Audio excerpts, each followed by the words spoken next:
My name is Clara Bennett. I am 50 years old.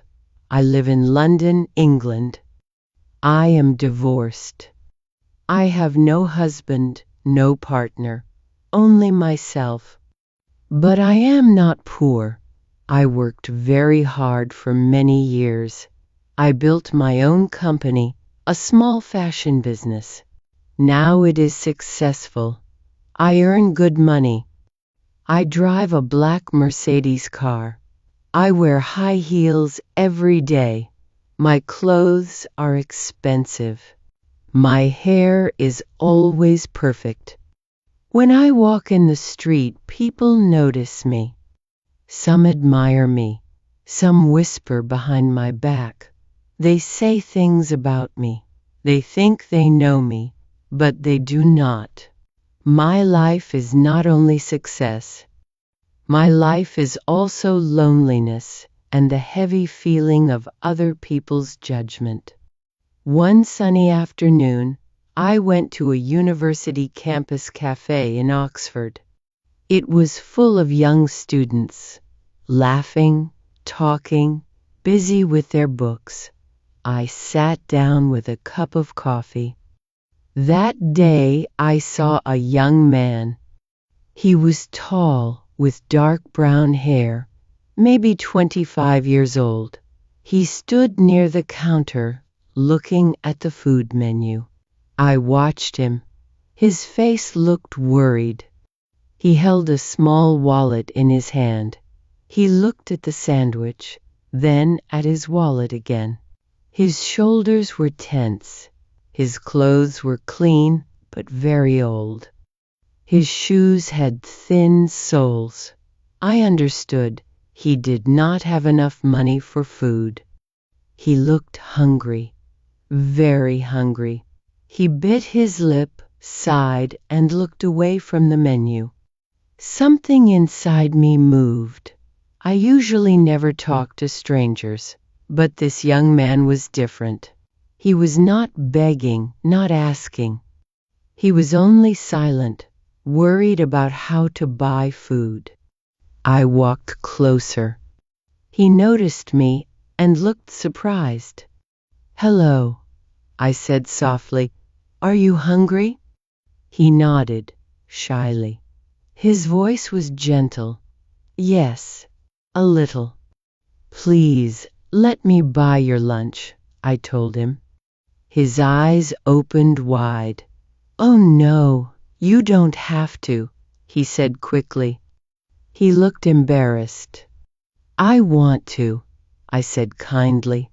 "It is just a small kindness. Please." He hesitated, then slowly smiled. "Thank you. That is very kind of you."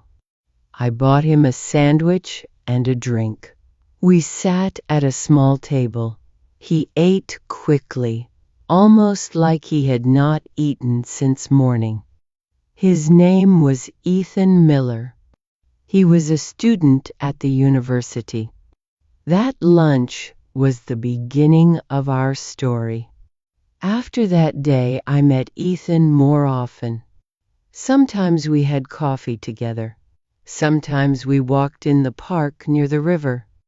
He was different from the people I usually met. He was young, open, full of dreams. But he was poor. He worked part-time in a coffee shop. He had student loans. His shoes had holes. His hands were tired from work, but his eyes were always full of hope. When I was with him, I laughed more.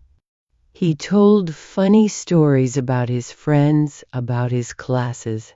I felt lighter with him. He made me forget my age, my loneliness, and my heavy business life.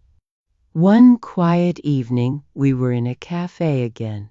We talked for a long time. Then Ethan looked at me with serious eyes. He said, "Clara, when I am with you, I feel I can breathe again." My heart beat faster. His words touched me deeply. Then he leaned closer. His lips touched mine, a gentle kiss at first, then stronger. In that moment, I forgot everything: age, rules, whispers, society. I only felt his lips and his warmth. That kiss broke one of my life's strict rules: never fall in love again. But it was the first rule I broke because of Ethan. I knew it would not be the last. Our bond grew stronger, but Ethan never asked me for money. Still, I could see his worries. Bills, books, rent, it was too much for him.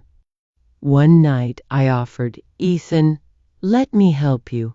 Just a little money, as a gift." He refused quickly. "No, Clara, I cannot take your money. This is my problem." But I insisted gently. Finally, he agreed. Tears came to his eyes. He held my hand and whispered, "Thank you." That night, I held him close. He felt safe in my arms. Soon people began to gossip. A rich old woman with a young man. They say she is his sugar mommy.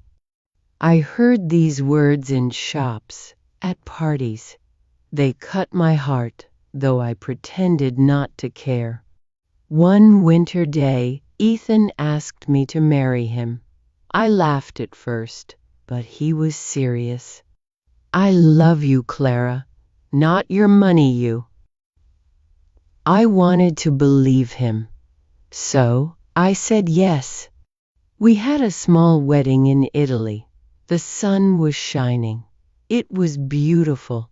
For a time, life was perfect. But soon, doubts grew. Ethan often used his phone in secret. He talked to someone in whispers. Once I saw him with a young woman. She touched his face. My heart shattered. Later, he confessed, it was his ex-girlfriend Sarah. She was blackmailing him. She threatened to tell the world he only married me for money. She demanded money. I believed him. I gave her money to make her disappear. After that, life became quiet again.